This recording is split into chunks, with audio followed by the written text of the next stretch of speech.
The U.S. Senate is delaying voting on a bill to protect same-sex marriage until after the midterms. Our Lisa Desjardins is here now with more. Amna, a bipartisan group of senators hoped to pass the Respect for Marriage Act as soon as next week. It already passed the House with support from dozens of Republicans. But negotiators could not get the 10 Republican senators needed to commit to backing it. Joining me now is Republican Senator Rob Portman from Ohio, one of the key supporters of that plan.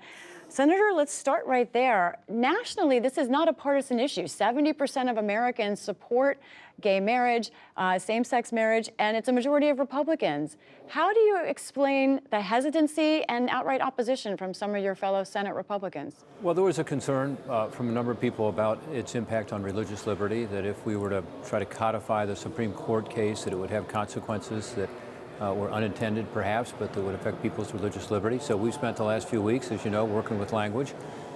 We were trading language as recently as late this morning, and I think we'll get there, but we needed a little more time to be able to let people properly vet that language and determine how we could codify the Supreme Court, which is the law of the land, but in doing so not affect the religious liberties of, say, religious groups that are engaged in things like adoption or health care or education. So I think we're on the way to getting to a solution.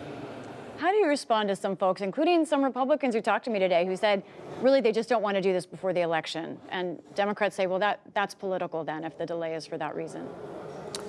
Well, I think some Republicans saw this as a political ploy on behalf of the Democrats, and particularly Senator Schumer, because it was being pushed on us in terms of the voting just before we went away for the elections. And the notion there was, whether it won or lost, that some Democrats might see an advantage to that.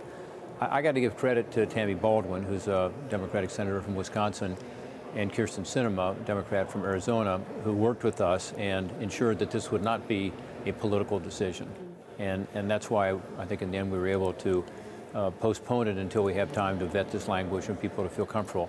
At that point, I think people won't see it as a political thing. But I think right now, a lot of Republicans do consider it to be more political if you're sort of forcing a vote just before we go home for the elections, which would have been the case. If we hadn't had the language prepared by today and signed off on by everyone needed, we would not have had time to do it before the end of the month, because it takes that long to process legislation, as you know, Lisa, through the world's most deliberative body. So I think we made the right decision, and I think when we come back, the election will be behind us, the politics will be taken out of it, and I think we'll get the votes.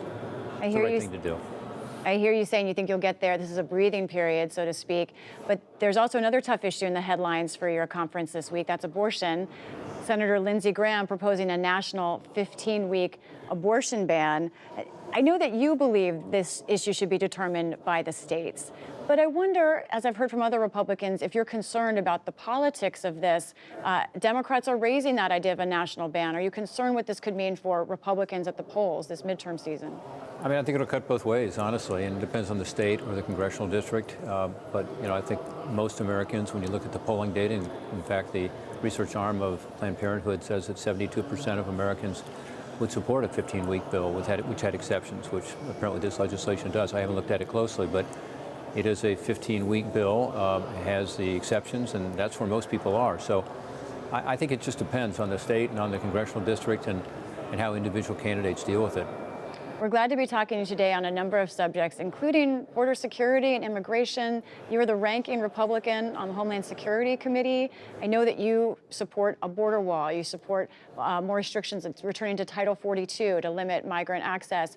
But I wonder what you make of some other Republicans sending busloads of migrants to places around the country that don't have the infrastructure necessarily in place right now to accept them. Well, I do think it's good to raise awareness about it. I don't know if this is the most effective way, but it's one. My understanding is no migrant gets on a bus without being asked if they would like to come, and it's voluntary, so it's not like people are being required to do it. People come to the border. Again, they're seeking asylum. They are told this bus is going to Boston or New York or Chicago, as I understand it. They get on the bus and they get a free ride to that location.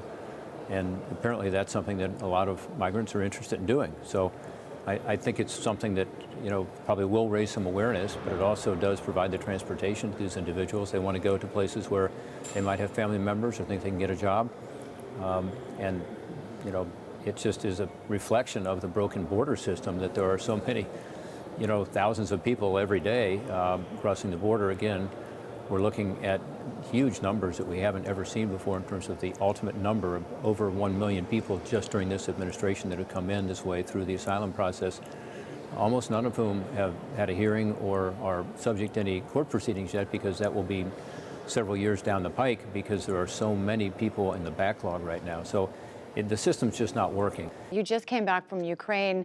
Ukraine officials told my colleague Nick Schifrin that they will need billions of dollars for months to come indefinitely. Yet I talked to some Republicans on the Hill that already are cooling down to the idea of continuing funding for Ukraine. How strong do you think the commitment is? Are you concerned about whether the U.S. will keep up funding for Ukraine? I feel really strongly about this. As you know, I'm a co-chair, co-founder of the Ukraine Caucus because I've got a lot of Ukrainian Americans in Ohio, and I've been to Ukraine a number of times, probably 7 or 8 times just since 2014, and I was just there a couple of weeks ago.